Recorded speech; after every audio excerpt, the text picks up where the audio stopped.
नमस्कार शेतकरी मित्रांनो, महात्मा फुले कर्जमुक्ती योजनेअंतर्गत जे नियमित कर्जफेड करतात त्यांच्यासाठी 50,000 रुपये अनुदान मिळणार आहे। त्यांची ई-केवायसी आहे ते तुम्हाला करायची आहे। कशा पद्धतीने ते सर्व काही ई-केवायसी कशा पद्धतीने करायची आहे या व्हिडिओमध्ये मी सांगणार आहे, म्हणून हा व्हिडिओ शेवटपर्यंत बघा। चॅनलवर नवीन असाल, चॅनलला सबस्क्राइब केले नसेल तर अशाच नवनवीन व्हिडिओसाठी चॅनलला सबस्क्राइब करा। तसेच आपला जो व्हॉट्सअप ग्रुप आहे त्या व्हॉट्सअप ग्रुपला जॉइन व्हायला विसरू नका।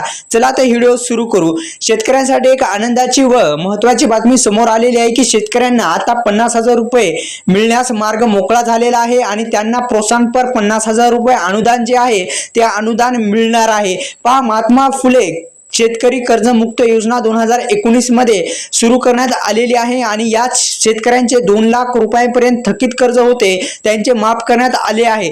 त्यानंतर दुसऱ्या टप्प्यात मध्ये सुद्धा शासनाने नियमित जे कर्जदारांना 50,000 रुपये पर्यंत प्रोत्साहनपर जे अनुदान आहे ते अनुदान जाहीर केलेलं आहे। म्हणजे त्याच्या याद्या सुद्धा लागलेल्या आहेत। तुमच्या जिल्ह्याची यादी कशी पाहायची तर तुमच्या जवळपास जे सेवा केंद्र आहेत, ई सेवा केंद्र असतील किंवा सीएससी सेंटर धारक असतील किंवा ऑनलाईन जे दुकान आहेत त्यांना भेट देऊन तुम्ही जी ई-केवायसी आहे ती ई-केवायसी करून घ्यावी, जेणेकरून आपल्याला 50,000 रुपयाचे अनुदान आहे ते यासाठी शासनाच्या अंतर्गत निधीची तरतूद करण्यात आलेली आहे। मात्र अंमलबजावणी करण्याकडे शासनाचे दुर्लक्ष केले होते।